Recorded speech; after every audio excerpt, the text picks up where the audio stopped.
నీ జీవితం జీవితము అంటే నీళ్ళు కూడా ఇప్పుడు నీ జీవితం నీళ్ళు కూడా అంటే అర్థమైందా?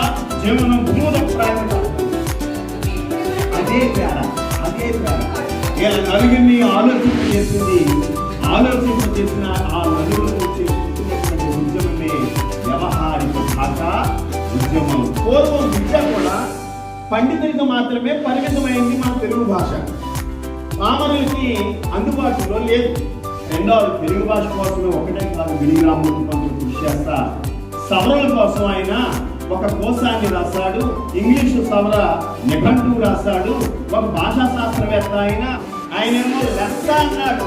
మనం ఏం చేస్తున్నాం? తెలుగుని లెస్స చేస్తున్నాం, తగ్గించేస్తున్నాం. తెలుగు నేల మీద పుట్టాం, అలా పుట్టాక ఎంతో మనం చేసుకుని ఉండాలి.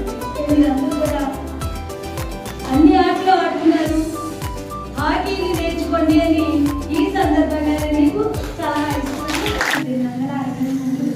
1929 జన్మించిన మీరు 77 సంవత్సరాలు జీవించి 1940 జనవరి 22న మరణించారు. శ్రీకాకుళం జిల్లా పరదాలపేటలో వీరాజు లేకమ్మ దంపతులకు జన్మించారు. వీరు బహుభాషావేత్త, చరిత్రకారుడు, సంఘ సంస్కర్తగా పేరు ప్రఖ్యాతలు గడించారు. ప్రస్తుతం మన పాఠశాలలో తెలుగు వాళ్ళు వాడుక భాషలో పాఠ్య పుస్తకాలు చదువుకుంటున్నారంటే ఆ మహనీయుడి కృషి అని చెప్పాలి. కిట్టు రామమూర్తి పంతులు తెలుగు భాషకు ఎనలేని సేవలు చేశారు. అందుకనే ఆయన జన్మదినాన్ని మనం తెలుగు భాషా దినోత్సవంగా జరుపుకుంటున్నాం. ఆ భాష మన మనసులోని భావాన్ని ఎదుటి వ్యక్తికి చేరవేసేది. అంటే మన మనసులో ఏమనుకున్నామో ఎదుటి వ్యక్తికి చేరవేయాలి. అది భాష. ఆ భాష మనం పుట్టినప్పుడు తల్లి ఒడిలో నేర్చుకునేటువంటి భాష మన మాతృభాష. తెలుగు మీడియంలో చదువుకుంటేనే మన భావాలు బాగా వ్యక్తపరుస్తారు.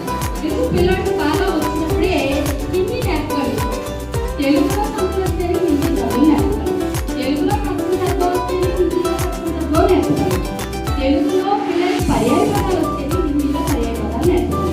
అంటే ఎటు చూసినా తెలుగు ఎవరైతే అక్కడ టీచర్ బాగా ఆలోచిస్తారో పిల్లలకి, ఆ పిల్లలకి హిందీ నేర్పడం చాలా సులభం అవుతుంది.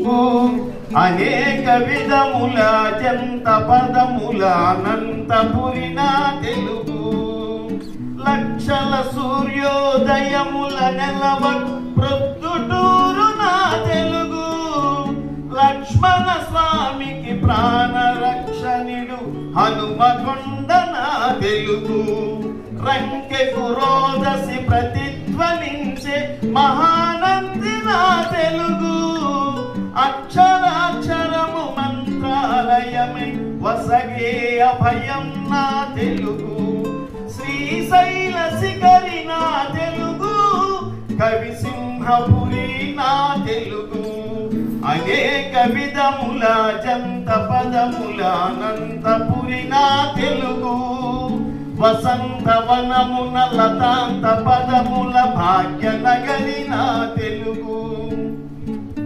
భుజస్కందమున సంస్కృతి నిలిపిన స్కందపురము నా తెలుగు, అమృత భోజనము చేయగరమ్మను అన్నవరము నా తెలుగు, కోటి దారులలో నడచి చేరే దేవుని గడపే నా తెలుగు, మహాభావుకుల మహాప్రేమికుల మదనపల్లి నా తెలుగు, వన విజయ నగరి నా తెలుగు, నిజ విజయవాణి నా తెలుగు, అనేక విధముల జంత పదముల అనంతపురి నా తెలుగు, వసంతవనమున లతాంత పదముల భాగ్యనగరి నా తెలుగు.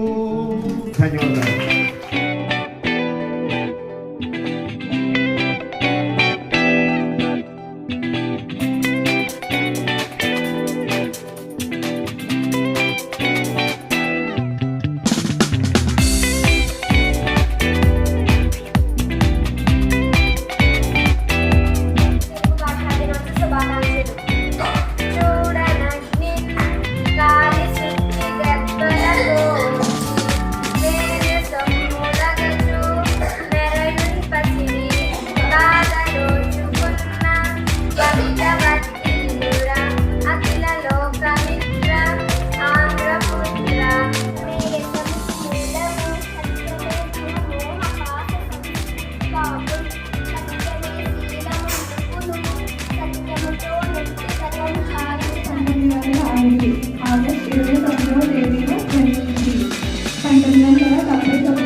ఒలింపిక్స్ క్రీడల్లో వరుసగా 3 సార్లు బంగారు పథకాలను భారతదేశానికి సాధించిన గొప్ప క్రీడాకారుడు ధ్యాన్ చంద్. ఖేల్రత్న పురస్కారాలను 1991 నుంచి క్రీడల్లో విశేష కృషి చేసిన క్రీడాకారులకు ఈ పురస్కారాన్ని ఇచ్చి గౌరవిస్తున్నారు.